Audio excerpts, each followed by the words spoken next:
If you're talking about settlement, let's talk about that first. Yeah. So if if you look at, there is a time zero, which is when the contract expires. And let us say these are months. So month -1, -2, -3, -4. Yes. So this is how what is called as an open interest looks like. Open interest means the number of total outstanding contracts. So you'll see somewhere close to 4 months before the contract has started to trade. And the first contract maybe would have traded somewhere here. Yes. Now, slowly the number of contracts will increase. That means more and more people are entering into the contract, right? Yes, sir. Now, when and in this process also, some people may exit the contract. Some contract may get settled or closed. But Yes. the net number of contracts will keep increasing, and generally, so if you look at contracts which are 3 or 4 months, then the week before the actual expiry, most of the contracts start to close. Why that happens is because on the day of expiry, there is very little liquidity remaining in the contract. That means if I want to exit a particular contract, I should not wait till the last day. If people do that, then you will face situation like what we saw related to the oil futures in April. Does anyone remember what happened? Sorry, sir. What happened to the oil prices in April? So it's in negative. Right. So what ends up happening is, and in this case, what happened was a lot of people waited too late for settling the contract, and then there were not enough buyers. And why there were not enough buyers? There is a reason behind that. The what they call it as, this happened for a particular crude oil, that is West Texas Intermediary. Now, West Texas Intermediary is the type of crude oil, you can say, the stage in which crude oil is. West Texas is the point. It's a geographical location in Texas where a lot of pipelines meet. So there are a lot of pipelines which are coming from the oil wells, and there are a lot of pipelines which are going towards the refineries. So they all are meeting at this one location. Now, what happened on that day was a lot of crude was obviously getting pumped, and it cannot be stopped just like that. To stop a oil well, it needs a proper process. Otherwise, it damages the well.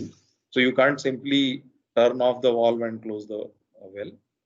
So, but on the refinery side, they were operating at full capacity, and anyway, there was no demand, so they were not interested in processing the crude because their downstream storage, that is the storage for petrol and diesel and other products, was full. The next thing that they do was store the crude oil as it is. So there are storage tanks in West Texas, but they were also full. So in effect, what happened was on that last day, there was not enough capacity or possibility for consuming or storing the oil. So now producers were ready to pay money to take oil from them because you can't just dump oil somewhere. It has environmental consequences and there are punishments associated with that.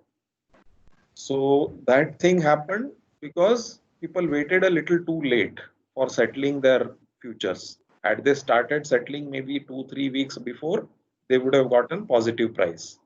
But on the last date, since it was not predictable, the pandemic, the extent of the pandemic was not known. So all these things happened.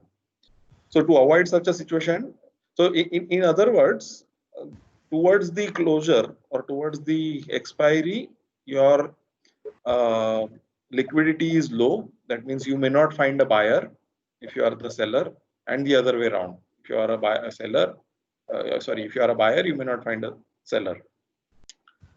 So there is extreme volatility on the day of expiry and maybe 1 or 2 days before that.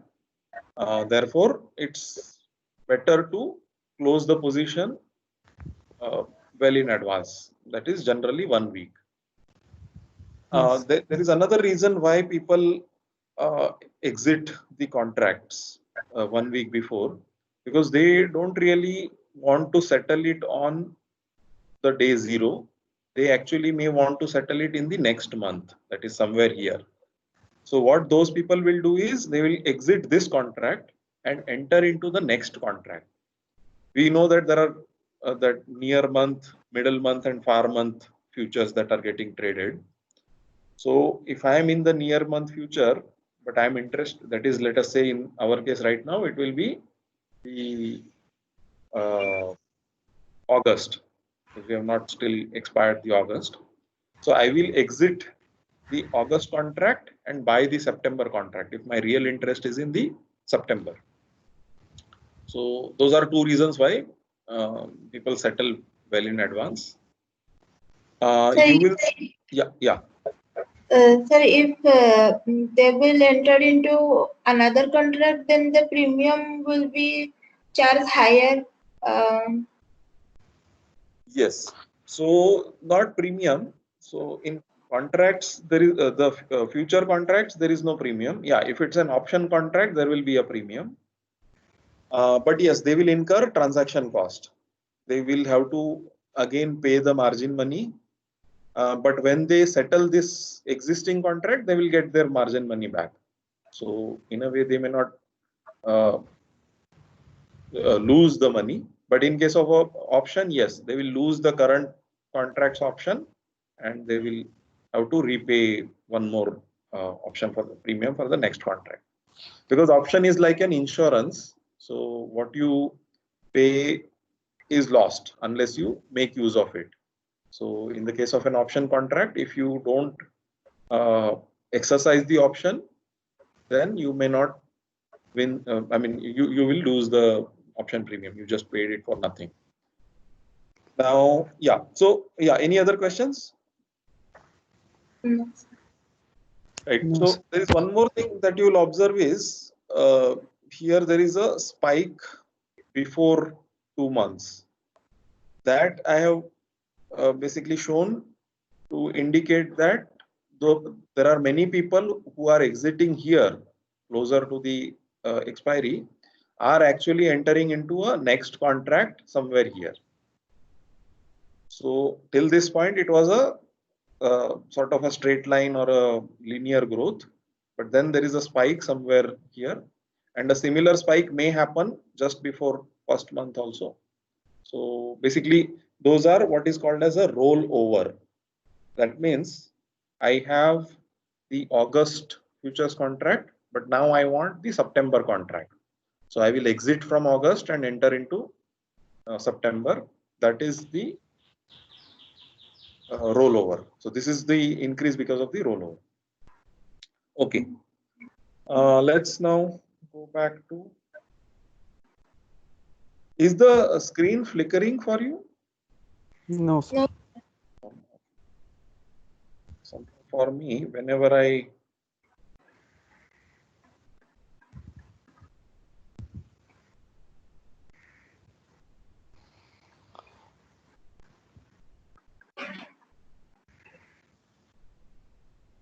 So we'll look at some of these terminologies before. Yeah, so there are many terms which we will look at, and then we'll solve a couple of problems.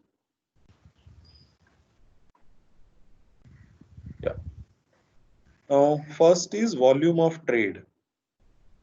What do we understand by that? Number of contract get traded. Generally, it is reported every day.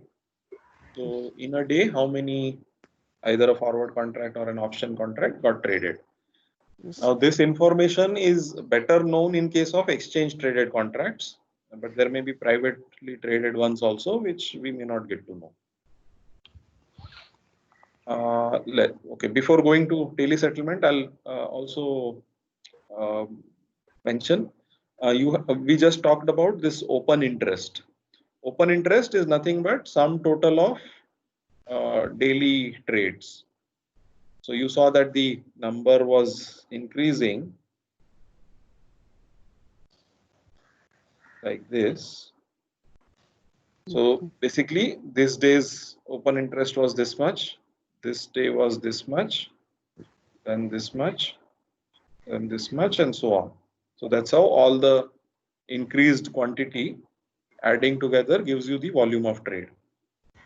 Yes. Sorry, the open interest. Now, some of the days, volume of trade also may have closures. That means some contracts are getting settled. So that needs to be subtracted from this.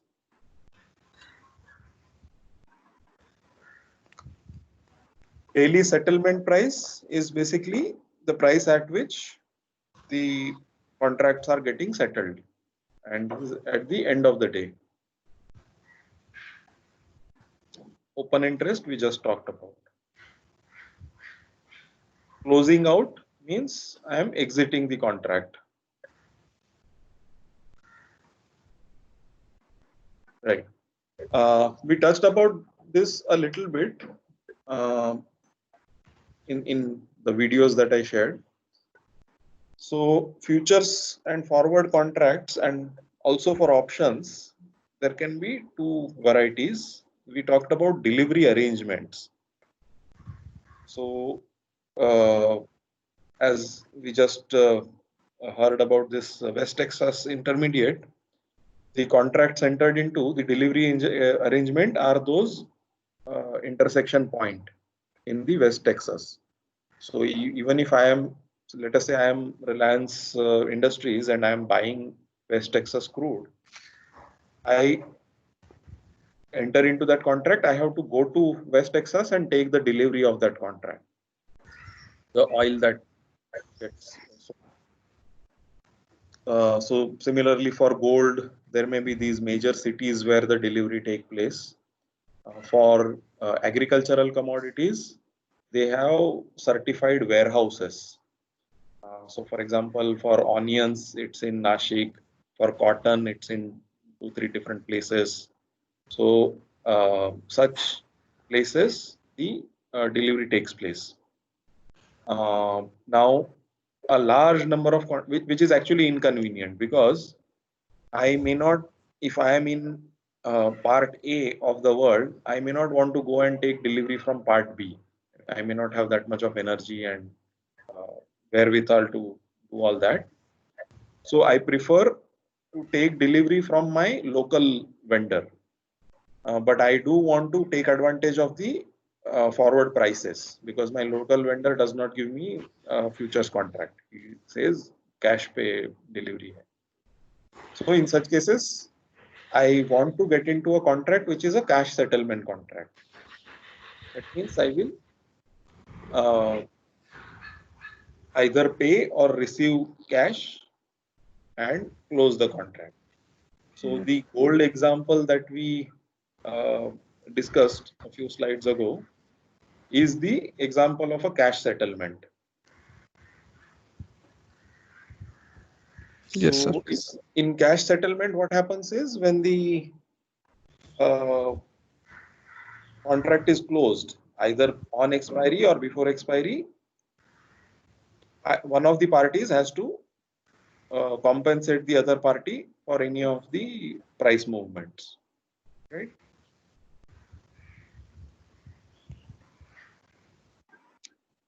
There are certain price limits up to which the contracts can move. These are similar to what you see in spot prices also on the exchange. So, has anyone heard of these things? Sir, The price limits that are put on uh, prices of shares that get traded on exchanges. Yeah, what are those?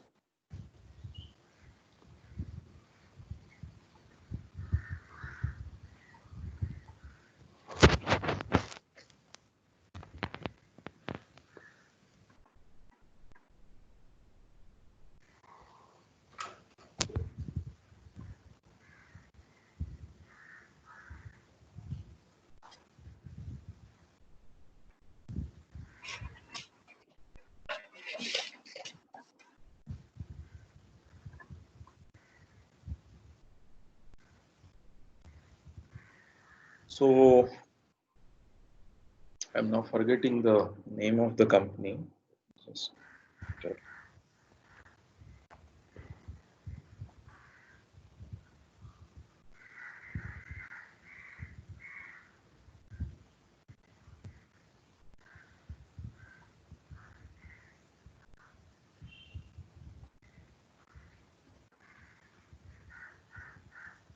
Yeah, there is a company called as KPIT Cummins. Have you heard of? No, sir. It's an IT company. Uh, Mid-size, so slightly smaller than Tech Mahindra. They are in upper circuit, what we call as. That means higher than the price limit. They are in price circuit breaker for last many days. Let me see if I can get that on the net.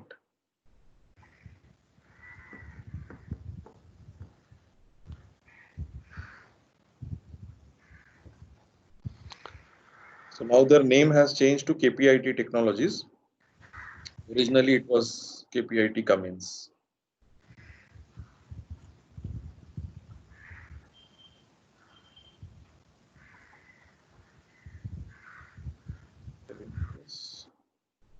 I can share. Yeah.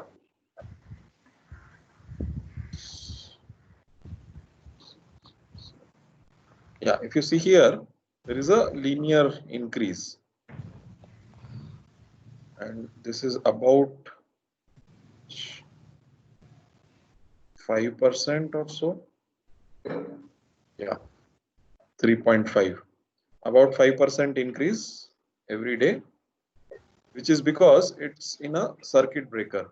If I go to 5 days, you will see this. So it has come out of circuit breaker from 7th August onwards. But before that, you will see that very little trade takes place. The previous amount was maybe somewhere around 68 or 67. It increased by 5% on this day, Wednesday, 5th August, and it stayed. Why it stayed there? Because the circuit breakers are sort of activated. That means no further trade can take place.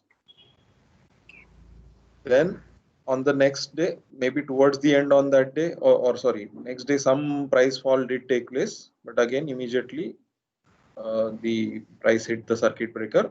Once it hit the circuit breaker, rest of the day, no trade. So like that, it happened for 3-4 days.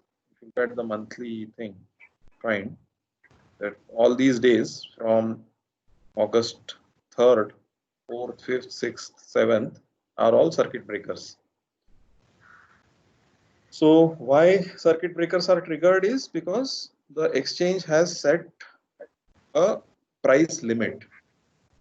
And this particular stock will trade only between these two limits. So let's look at 2-3 stocks limits.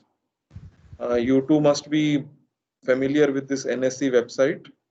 Yes, sir. yes, sir.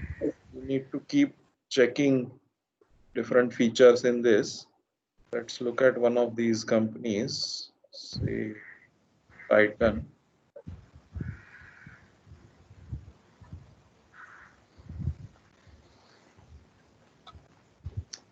So it has this thing called as a lower band and an upper band, which is basically the price limits.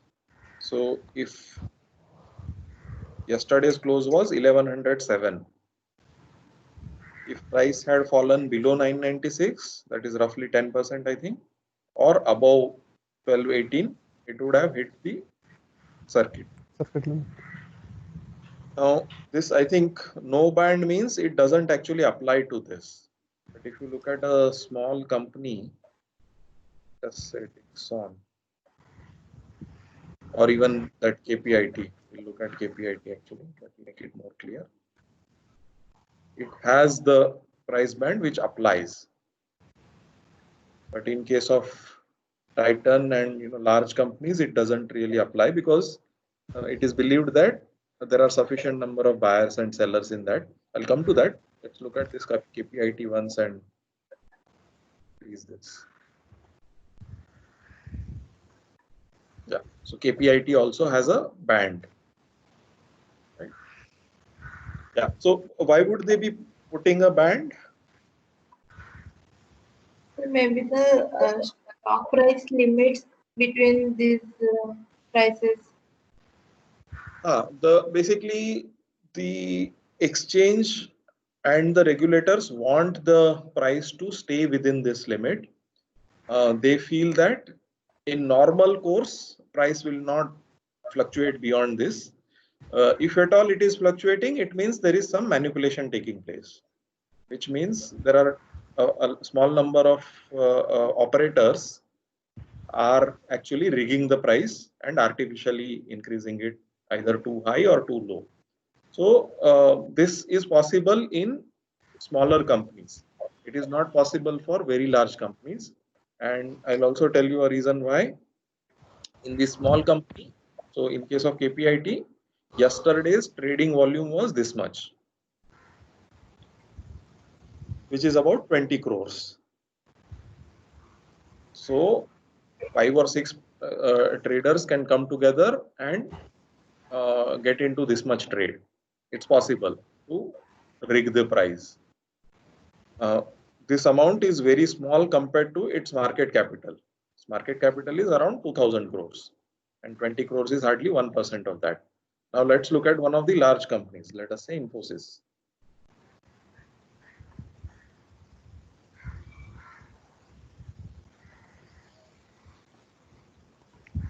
Now Infosys, first of all, there is no band as we talked. And let's go to trade. The traded value is around 650 crores. Yes. So it's not realistically possible to get into this much of trade, at least not for individual traders. Yes, it may still be possible for institutional investors to get into this much of a trade. So that needs to be seen. So that's why there is no band on Infosys and there was a band on KPIT Cummins. So this price limit,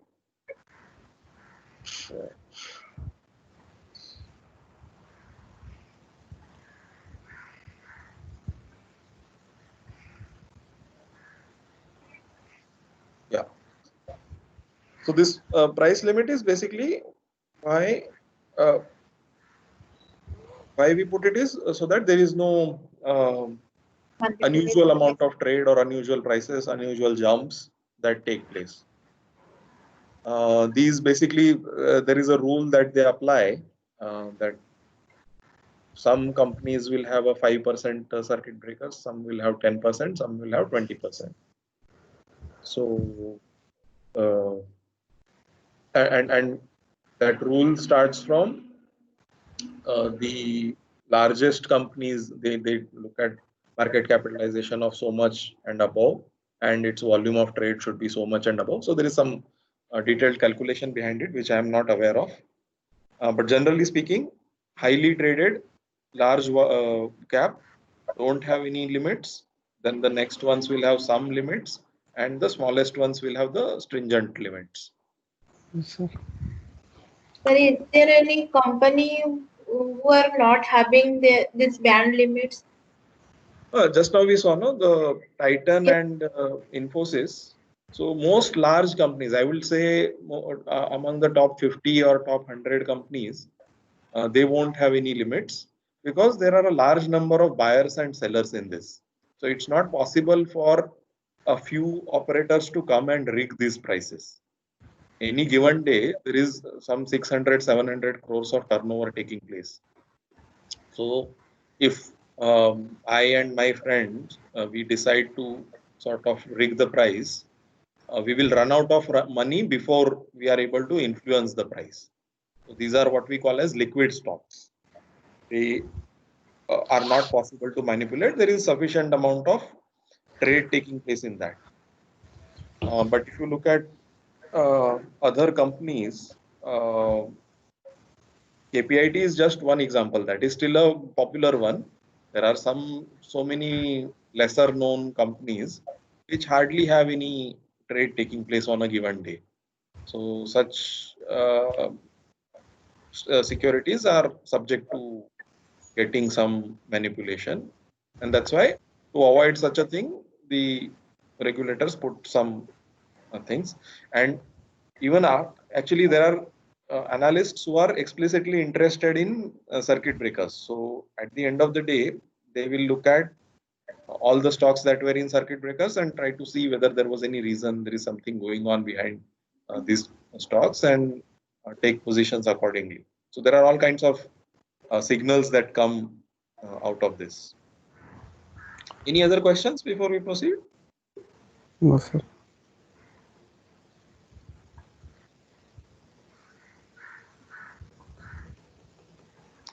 Okay.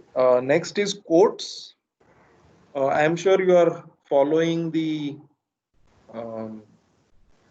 quotes that get published in newspapers and other sources. So, if you are not, you should start the habit of that.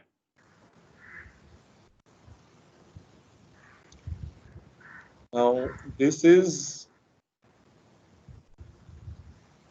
a different format. Typically, in business news, yeah, I think this will give you the better quote. This is how a quote looks like.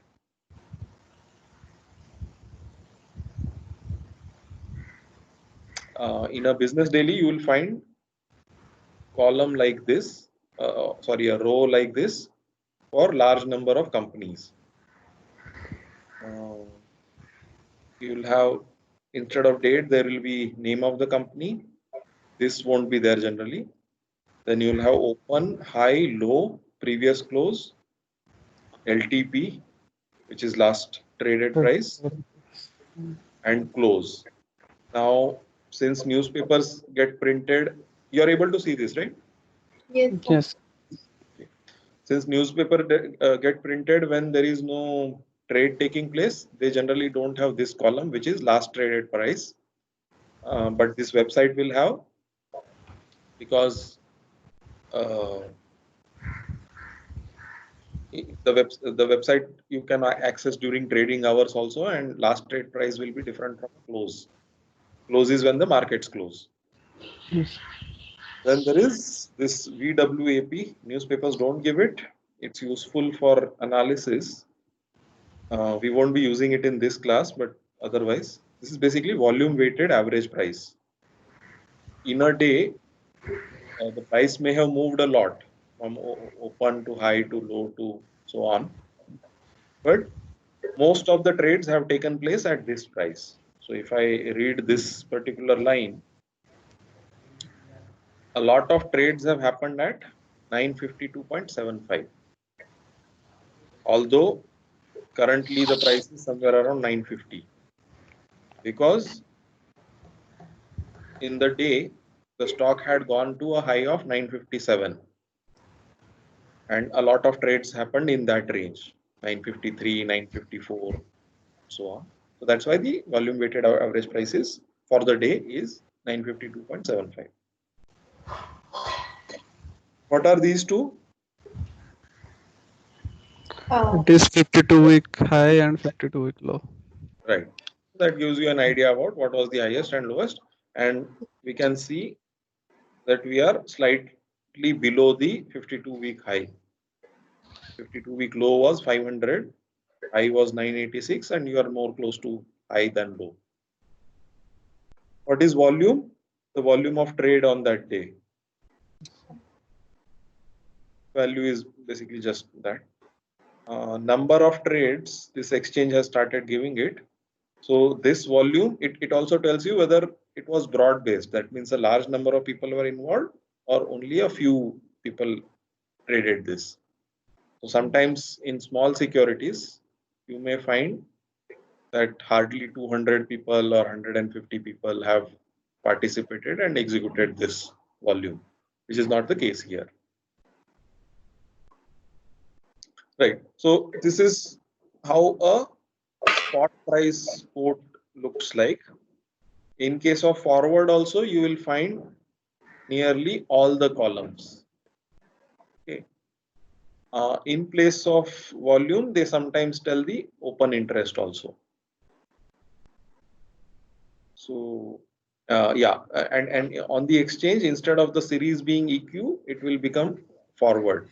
So here, because this is forward, we'll try to see. Thing happened.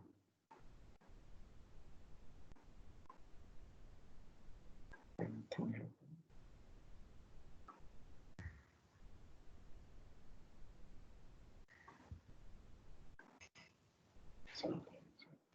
Records. Okay, I don't know what those are, but for forward there is a different series.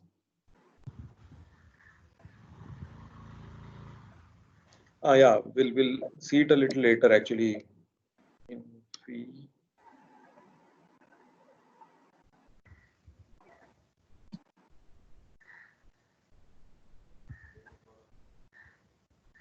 I think you have to search it through a different place. You have to go to this derivative market and then find here. So these things will have a different series. Yeah, we'll talk about those when we get there. But yeah, make it a practice of checking those websites. It's generally good for your general knowledge and understanding.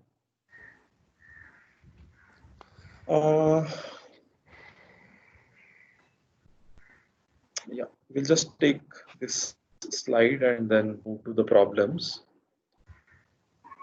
So we have in the forward market, the prices show these patterns.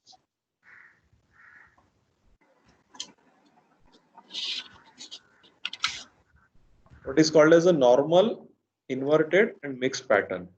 Generally speaking, the forward price should be greater than the spot price. So this is how a typical forward market will look like. If I observe on, let us say, 1st of June, the June forwards may be traded here, July here, August here, and September here. Sometimes when the market, that is, the market is expecting that the prices are going to go up. Sometimes the market expects that the prices are going to fall. So this is what we call as an inverted market. And we may observe a mixed pattern also. So this is as far as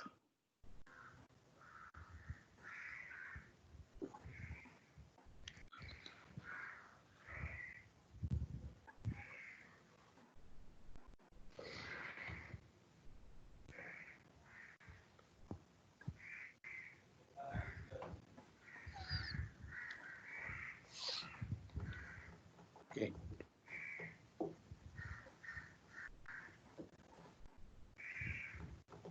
Next is a short position and a long position. What do you know about this?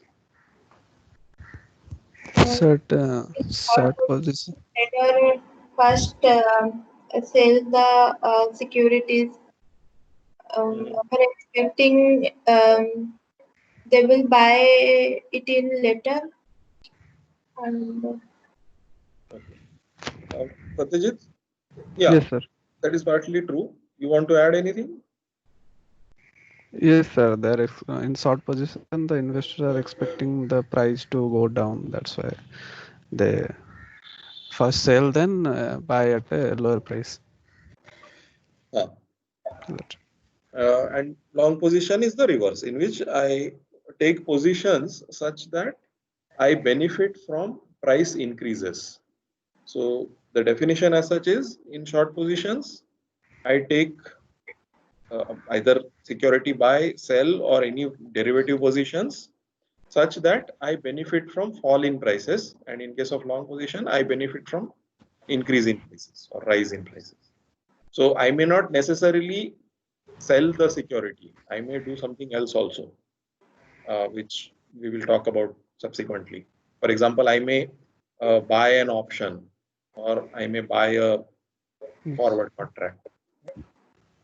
Yeah, but if you are dealing only with spot markets, a short position is basically selling the stock early and buying it later when the prices fall.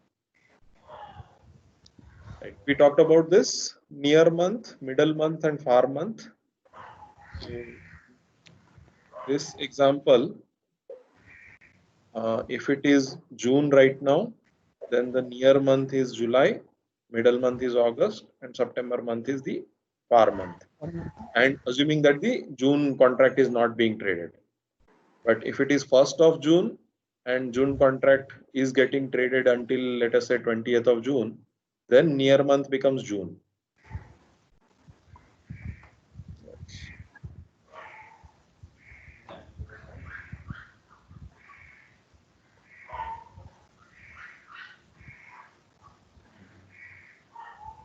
Post.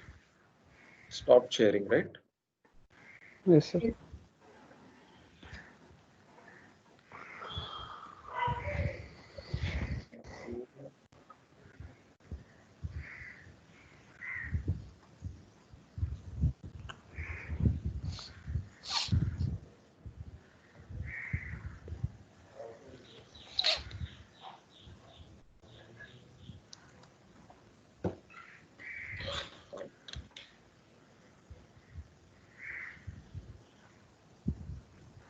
Right.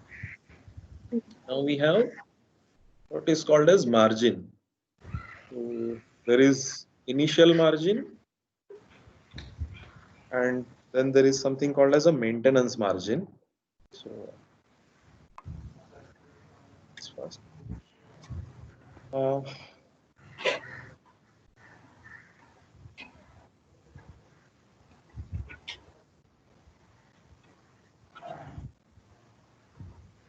See, our uh, exchange, we know that wants to make sure that none of the two parties walks away from the contract. That means both the parties, the buyer and the seller of a forward contract, should stay interested in the contract. If they don't stay interested, then the exchange itself may collapse. That means exchange is not able to execute or enforce the contracts. That I bought a forward for gold at 50,000 from an exchange, and when the prices became 52, 53, I'm not able to buy it. So what is the use of that forward contract? So such a situation should not arise, and that is why the exchange forces people to deposit a certain amount, some form of an escrow arrangement, and the exchange will liquidate that deposited amount in case you don't honor the contract. So this is what is called as the margin arrangements. So there are two things. One is what is called as a maintenance margin, which is roughly 10% of the contract that both the parties have to deposit. So in our gold example, and I had briefly touched upon that, if the contract is for 50,000 rupees, both parties need to deposit 5,000 each, and they will get it back when the contract is settled. Now, someone may think that I will deposit a little higher. So someone may deposit, let us say 8,000. So that 8,000 is the initial margin that the party has deposited. The margin requirement for the exchange is only 10%. But I have kept a buffer of 3,000. That is extra 6%. Now what happens if the price has started to fall? Let us say price becomes 48,000, 47,000. Which is the party which is into losses, the buyer or the seller? The buyer. The original price was 50,000, current spot price is 47,000. Shweta, your answer? Sir, buyer. Yeah, the buyer. Why? Because if the price will increase, then buyer will get benefits. But the price is decreased to 48,000, so it is lower than the market price. So then the buyer will lose. Is it clear, Satyajit? Yes, sir. Yeah, because market price is 47 and I am forced to stay into a contract at 50. Yes, sir. So that's why the buyer is having a remorse. But buyer has already deposited 5,000 rupees with the exchange. If buyer does not honor this contract and buys from the market, buyer has to lose 5,000. Yes, sir. So exchange is safe as long as price does not fall beyond 10%. So what if price falls to, let us say, 44,000? Then the buyer can run away. Because the loss from exchange is only 5,000 rupees. But Yes. by honoring the contract, buying it for 50,000, my loss is 6,000 because gold price today is 44,000. So to avoid such a situation, what the exchange does is when the price is hitting closer to 10%, and they have algorithms to take care of all this. Let us say the price is at 8% below the contract, that is around 46,000. Then a margin call is placed. So that means the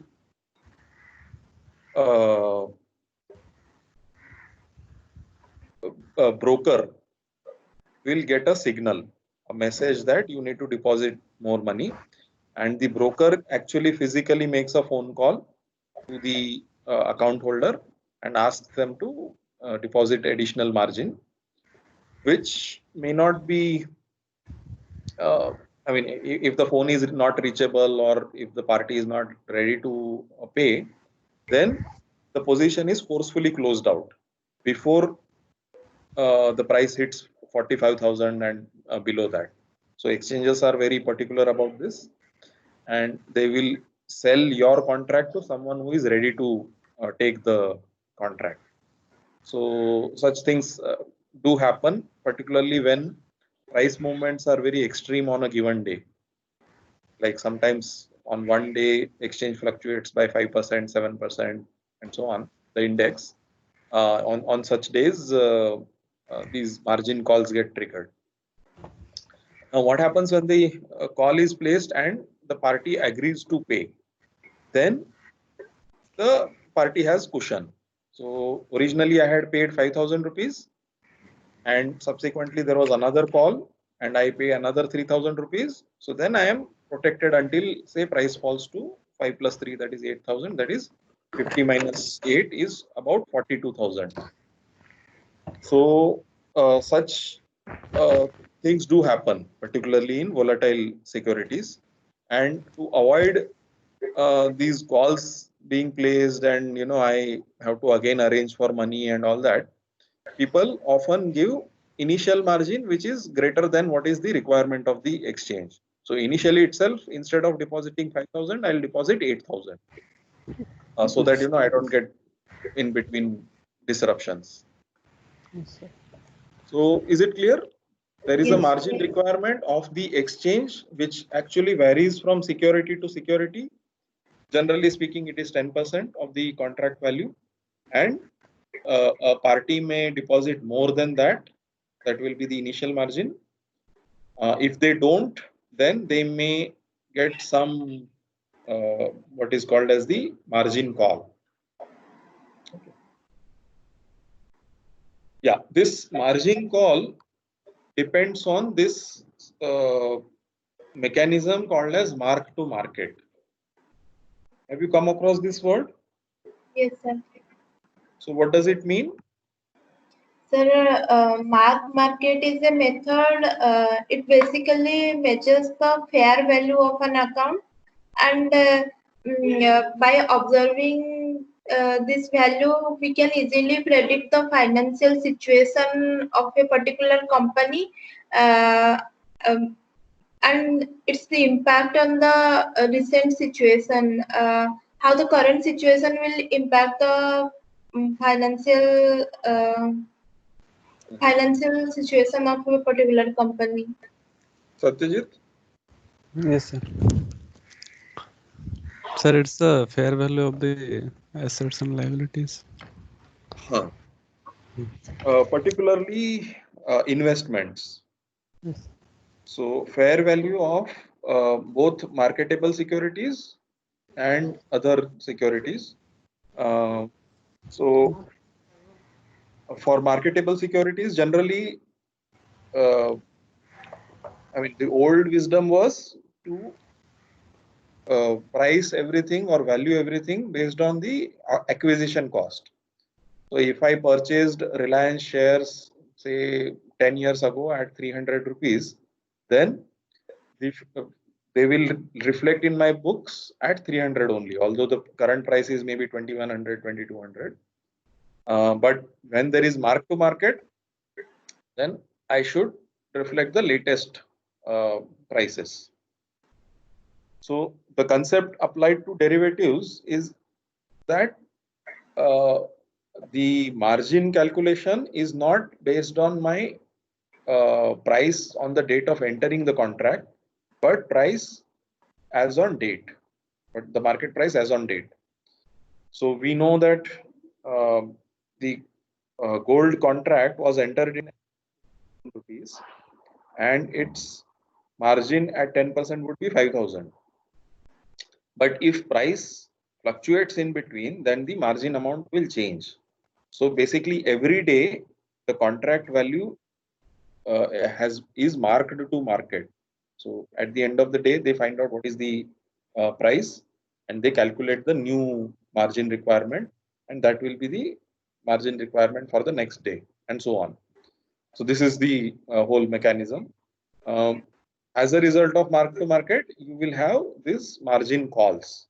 If there was no mark to market, there will not be any margin calls. Does it make sense? Yes. Sir. Okay, now we will look at this payoff diagrams and then proceed further to solve some problems.